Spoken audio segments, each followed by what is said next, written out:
Welcome back to Access Channel Comics. Today a review in DC television. As we all full know, the fall season has been kicking back into swing and is into high gear. It's almost back at 100%. You have a lot of television shows that have returned, a lot of television shows that have debuted, but almost at 100%. Keep in mind that just in several more days, the big epic return premiere of The Walking Dead Season 7 will be returning, and some questions will be answered. But today we're going to focus on the DC television universe over at the CW. Now, DC is doing very well in its television properties. It does have a lot of television shows on, such as on opposite networks, such as Gotham on Fox, Lucifer on Fox. Also, another show that was received very well, Preacher, is on AMC. And some more out there is to come. But we know a lot of the main central shows are on the CW. And we're talking about those main central shows such as Supergirl joining the CW this season for Season 2. The return of The Flash in Season 3. Arrow, the mainstay, the flagship, which really started off for these shows. Arrow is now in Season 5. And we have DC's Legends of Tomorrow in its second season. Now, let's go over Supergirl first. Supergirl was formerly over at CBS, but now has been switched over to the CW. And you can definitely tell this season has already started off quite very well, and it's better than the last season. Supergirl is a show that is one of those shows that will continue to grow and continue to develop. And if you take a look at the tone does fit much better over at the CW style. In this week, the season premiere, we got to see one of the all-time greats appear on the show. Supergirl's cousin, the world's first comic book superhero, considered the most iconic of them all, and that is Superman, played by Tyler Hoechlin. And I really did like his portrayal of both Superman and Clark Kent. It really did have a Christopher Reeve feel, especially when it came to the Clark Kent. And when it came to his Superman, he did make it something of his own, but it did remind me a lot of Dean Cain. And it's not to say anything bad about his performance. That is actually a compliment, being compared to two of the all-time greatest. Yeah, I think he will definitely be crafted into his own as time goes by, but also they want to hold the horses on his character sometime, because you don't want him to steal the show too much from Kara herself, Supergirl. I think they did a very good job with their team up and the mythology of it all, because how Superman and Supergirl does team up. He is a little bit more wiser than her out in the field because he has been on this earth longer, but she's really grown into her own. It was great to see Martian Manhunter on the show, just having to the fact of Superman and Martian Manhunter, both those are founding members of the Justice League. Just want to see how far this show would go as far as what they're doing. I think Supergirl has a lot of life left in this show. I must admit, I was very nervous about it being on CBS because I didn't know if it would fit that CBS style, and you could tell a lot how they held back, but now at CW they can definitely unleash it. Now, Luthor was in the show, Lena Luthor. I really like the fact that they didn't really make her a total villain.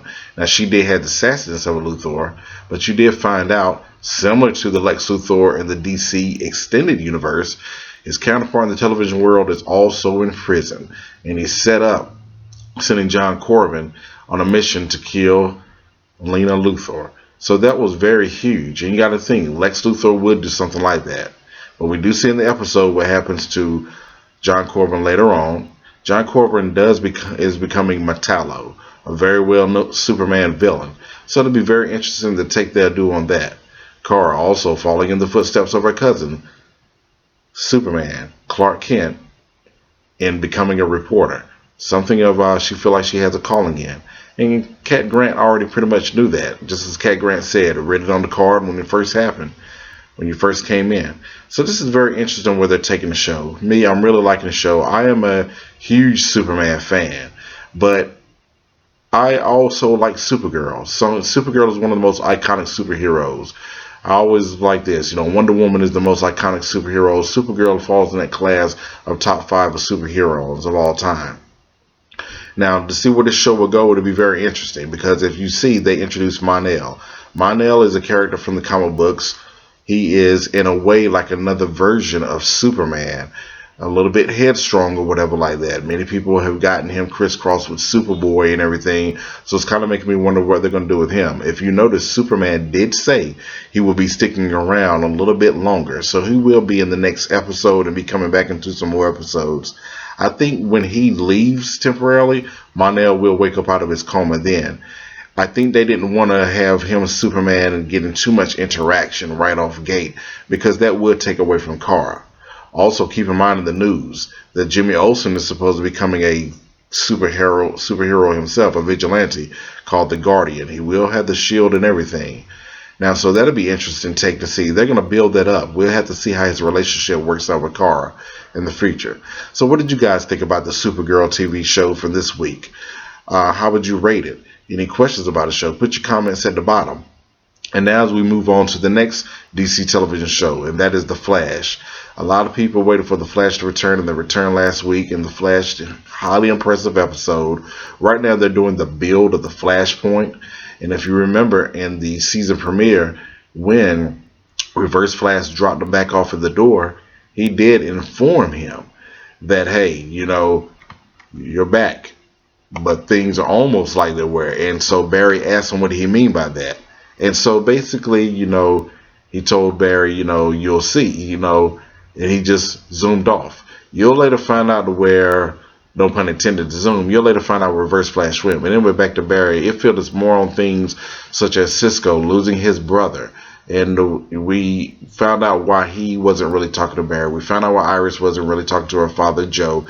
It's a lot of things going on. What kind of made me chuckle during the show is everybody's lives were changed. But if you really take a look, when it comes to Wally was still basically, his life was still kind of the same. But that was cool in a way, because we can relate to Wally even more now. We've gotten to know Wally. But the thing about it, more speedsters on the way. If you take a look, the rival is actually an original comic book character, a villain of Jay Garrick's Flash. Speaking of Jay Garrick, he arrived later on in the episode. It's interesting what they're doing with him. It's great to see John Wesley Shipp get another shot at the speed action. As you can see, Alchemy being in the voice, being his voice being in the head of the rival, similar to like a Norman Osborn with the Green Goblin, that voice being in the head. Now, when it comes to the rival, he did get some competition, but really not really a match for the Flash totally. I would not say this version of the rival is as deadly as the Reverse Flash or Zoom. So we'll just have to see how that goes. Alchemy is playing the big bad in this season. And also you can see where the rest of the show went. It was a very classic moment when Jay Garrick's Flash arrives and Flash says Flash and he says Flash. So they're giving a head nod at each other. He took Barry to 1998. And I must say, when you see Dawson's Creek playing on the television and the way the diner was, definitely did get it right back in the 90s. So they definitely did take it back. That was at a time where our time culture was very different. You even had stuff like in wrestling, when wrestling was very bigger, and had guys like Stone Cold Steve Austin dominating the wrestling business. So that was a very good take back. But he was explaining the Speed Force to Barry. This is what happens when you go back and change things. So Barry had that look like, yeah, I know I screwed up. But it's about making things better. And Jay would be a very good fit to make things better with him, and to help improve upon things and his abilities. Barry has come a long way, but he is still learning in ways. Barry reminds me a lot of Tom Welling's version of Clark Kent from Smallville. Sometimes making not so good decisions, especially when it came to Lana. But understandably, if you're knocking Barry for what he did, please stop and just understand. He really wanted to see his mom again. May have been selfish, but think about, your parents or your guardian. How much you would love to see them if they're no longer in your life, or even if they are, how much you would miss them. So please understand, but Barry knew he had to do what's right. Even Reverse Flash had to bring that to his recollection, help him to realize what he must do is right. So I really like the Flash episode. And I don't want to get into too much of just saying I like every episode. Yes, I am a huge DC Comics fan. I do think that it is best they do not do the Flashpoint whole season. I was very relieved to hear that when I said that they're not. I really enjoy Flashpoint. It is one of the greatest stories ever made. I enjoyed the book. I enjoyed the animated movie. They've done a fantastic job, but the show does different. Keep in mind, the show stretches out in spans of episodes. That would get tiresome after a while. So I'm glad they're doing some things differently. We're looking very forward to see where they're going to go with this. And then this goes on to the next thing, and that is Arrow. What can I say about Arrow? Arrow is really way better than last season already. Arrow is way better than the last 2 seasons already. Keep in mind, Arrow's best season thus far, arguably, and in my opinion, still was season 2. And that's when Deathstroke was the big bad. But this season, the big bad looks to be in the form of Prometheus. Prometheus is a villain from the DC Pantheon. He looks different in the comic books. And he has a look in the comics that you really don't want to try to do in live action. The face mask may be fine, but the rest of the costume, not really. You do have to switch them up. I do like the job that they've gone with the Archer look. He's kind of like a reverse Green Arrow. And I like how they did it in season 1 with Malcolm Merlin's Dark Archer. It's kind of like a reverse evil version of Green Arrow. I do like how they're doing that. May wonder who's under the mask of Prometheus. That's a good question. I know Dolph Lundgren is going to be on the show this season. It kind of made me wonder, is it him? Because whoever is playing Prometheus is very big. They're tall in stature and everything. So it kind of makes me wonder, is that Dolph Lundgren, or is Dolph Lundgren's character just going to be in Russian flashbacks? He could just possibly be that. There has been rumor, a lot of people think it is Tommy. For some way, Tommy has returned, because maybe to get back at Oliver. That is yet to remain to be seen. If that does happen, I would really love to see how they will pull that off. Prometheus is the big bad of the season. He's lurking in the shadows right now. It kind of reminds me of how Bane was introduced in the Nightfall comic of Batman. Before that, how he kept lurking in the shadows and playing mind games. He even took down Churchill's, Chad Coleman's character. You may remember Chad Coleman playing Tyrese from The Walking Dead. Even took down his character, not necessarily killing him, but he could have. Let him know, hey, Green Arrow belongs to me. Interesting that Oliver was training the team. We're definitely seeing Oliver go back to the Oliver of season 1. Probably more than anything. Even season 2, but season 1, Oliver was real dark, worked by himself, did not have any patience. If you remember when him and Flash first teamed up, Flash was like, what is wrong with you? You're really hurting this guy. And Oliver telling him, this is what you got to do to get answers. Very Batman-esque mentality. But even sometimes Batman holds his horses. Green Arrow will put an arrow in you. And if you really think about the episode so far this season, when he told the guy he can't remember his secret, that was like and he killed the guy. That was going back to season 1. So, but also we're seeing lighter tones with Green Arrow, how now he's training the team, because he was really rough on them at first. Understandably so, but at the same time, what Felicity was right. You got to remember, these guys are not necessarily on your level when it comes to combat in the field. And they're not on Diggs and the rest of the old crew's level in Thea. And so that's the thing about it. But Oliver is forming the team, and now we're going to see him come all to head. Now, with that said, we're looking to see how far this goes and where this goes, because it's going to be very interesting. I really do think the best part of this episode, really, I enjoyed the whole episode. Of course, Green Arrow himself, but I really enjoyed Ragman. Ragman was terrifying, and I really liked that out of his character.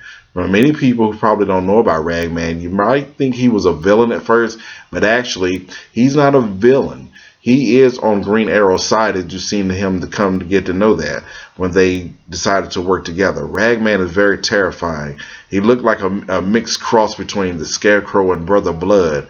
And that's the thing. If you take a look at these characters, these vigilantes such as Batman, Green Arrow, and guys like the Punisher, and you go back and take a look at Ragman, they are striking fear into the criminal mind, the criminals and everything. And so Ragman playing a very big part. And so very similar to Oliver, both of their fathers died so they could become better men. So this is going to be very interesting to see when they take that. Where do you think they're going to take it? What did you think about this episode of Arrow this week? Arrow is getting back to the basics and becoming a better show. And I think it's going to bring some of those crowds back. Sometimes shows do this. Sometimes television shows, could start off hot. But then sometimes it can go to the point after a while they'll lose some of that steam, especially when they've been out for a while. It happens. We've seen some of this happen to the best shows throughout history. We've seen it happen to Smallville. A lot of medical dramas we've seen happen there, like with shows like ER. But we see shows such as Empire. Empire started off with tremendous ratings and it's still doing well, but it probably won't capture what it did the first season. That was just something monumental.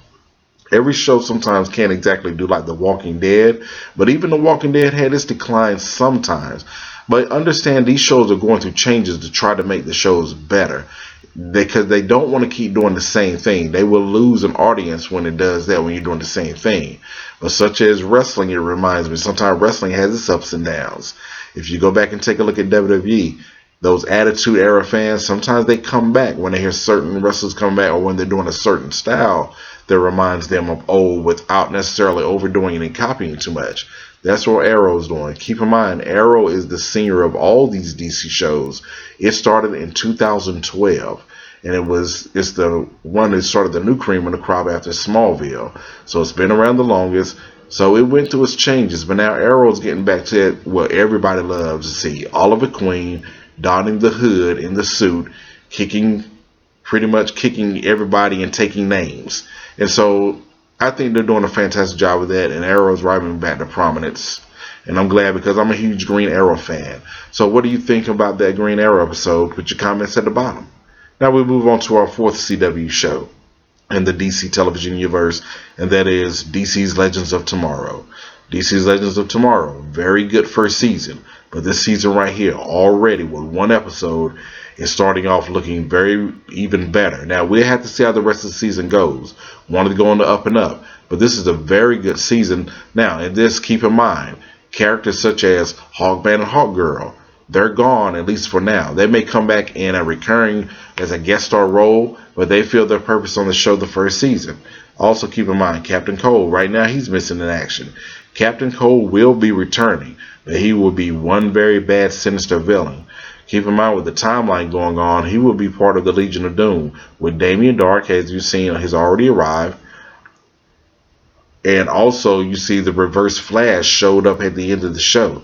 That's where the Reverse Flash, when he left from Barry's house, that's where he went running back to. Keep in mind. Also with the speedsters, also some time travel involved. Now, the episode had the team broken up and disbanded.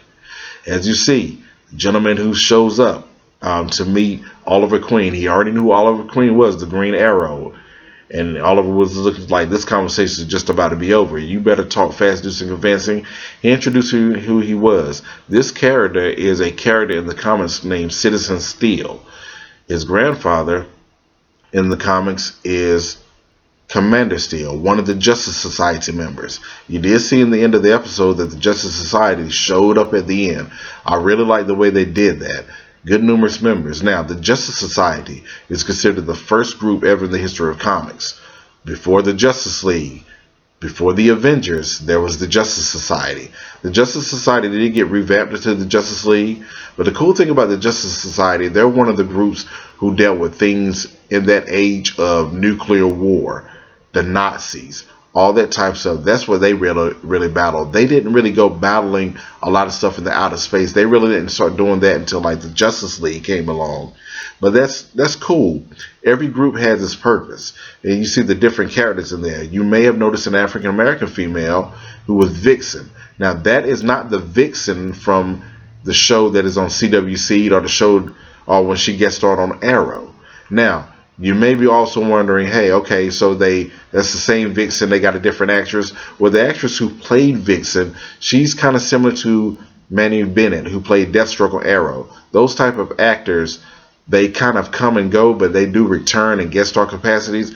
They get signed to other shows, so they do have other projects they're working on. So it's kind of hard to get them in. That's why DC Legends of Tomorrow and how Flash was very fortunate to get Victor Garber, one of the best actors out there in history and in today. He does have an open schedule, but he does do a lot of other work. But I'm glad he's a series regular. But back to Vixen, this actress playing Vixen, she's kind of a replacement, but then kind of not. She is actually Vixen's grandmother.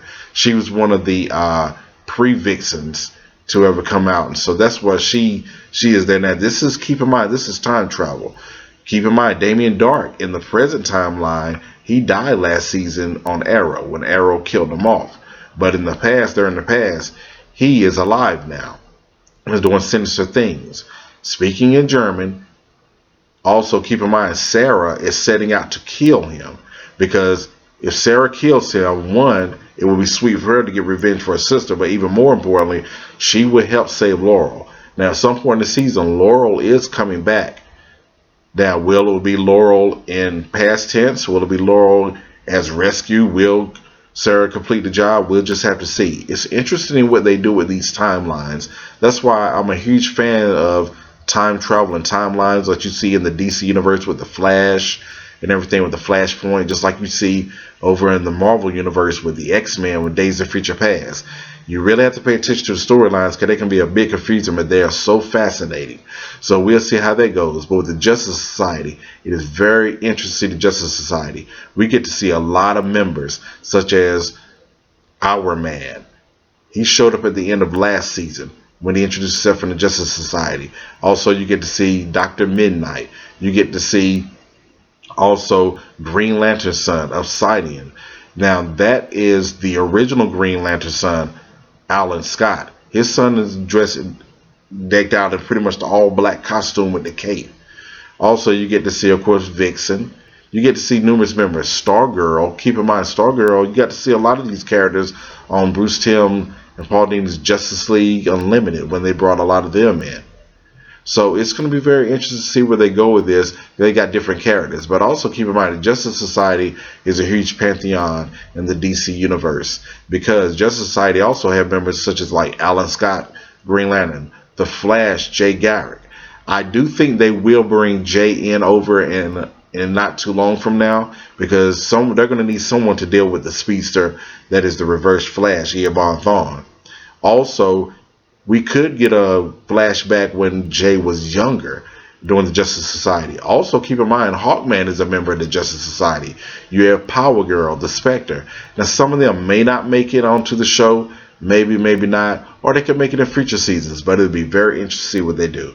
I really enjoyed the quality of this episode, how they're bringing the team back together. Right now, Rip Hunter is missing. If you notice in the episode, he was preparing Jefferson to basically kind of lead the ship in a way, and Jefferson kind of figured that out. And Jefferson is a bright young man, so I look very forward to see where they're going with this. I look very forward to Rip Hunter's return. It was such a great thing when the Justice Society showed up at the end of the episode and they were face to face with the Legends of Tomorrow. That was just a huge climactic moment, because we got to think of the DC Pantheon. What other groups are there to come? Of course, the biggest group, the Justice League, the Teen Titans, who are the Titans and everything, the Suicide Squad. Now, I'm not saying they're all going to be on the show. That would be great if they would be on the future seasons. It's just great to see where this will go. So, what do you think about DC's Legends Tomorrow episode in all? Where do you think they're going? What do you think about all the CW shows this week? I really enjoy them. Just wanted to do kind of a review over them. I didn't want to go over the whole entire episodes, but I really enjoyed these 4 episodes. So just put your comments at the bottom. Click that subscribe button. Let's keep this channel going. Wanted to let you know, doing new things, innovative to keep the show going and better the show of Access Channel Comics. Some time schedules have changed. Have gotten a little bit busy on my plate, but I did decide to keep doing this show because I love doing this show. From here on out, Access Channel Comics will be airing on Saturdays. No longer on Tuesdays and Saturdays. It will be on Saturdays, but the episodes now will be spanning out longer because I feel like I owe that to you, because thanks for supporting the show. It's something I wanted to keep doing. I didn't want to stop the show, not anytime soon, because I love doing it. But we all must admit, when we get a lot on our plate, it's like filming a movie. Sometimes a movie takes a while to come out. And understand the reason why some movies take a while to come out, they sometimes want to make sure the script is right. Better to take your time and do it right and not put too much on your plate instead of just throwing something out there. So if I let anyone down by shortening the show as far as a day, please forgive me. Blame my head, not my heart. But I am working on new innovative things for the show. Wanted to make the show longer, and that's why now it's going to be airing on Saturdays. doing recaps of television shows, movies, and talking about other things. Keep in mind, Access Channel Comics is not only limited to movies, it is also all about the entertainment.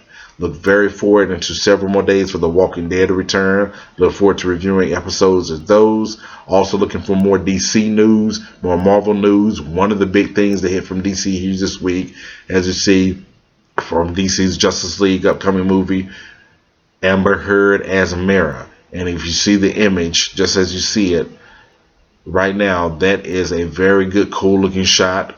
We'll see how the movie goes. I look very forward to Justice League. Justice League and Wonder Woman are my two most highly anticipated films of 2017. So I look very forward to that. So anyway, you can put your comments at the bottom what movies you look forward to in 2017. As a reminder, to click that subscribe button. And remember, Access Channel Comics will be airing every Saturday. Appreciate you a whole lot. And remember, Access Channel Comics, there are many, there are few, but there are none like you. Peace.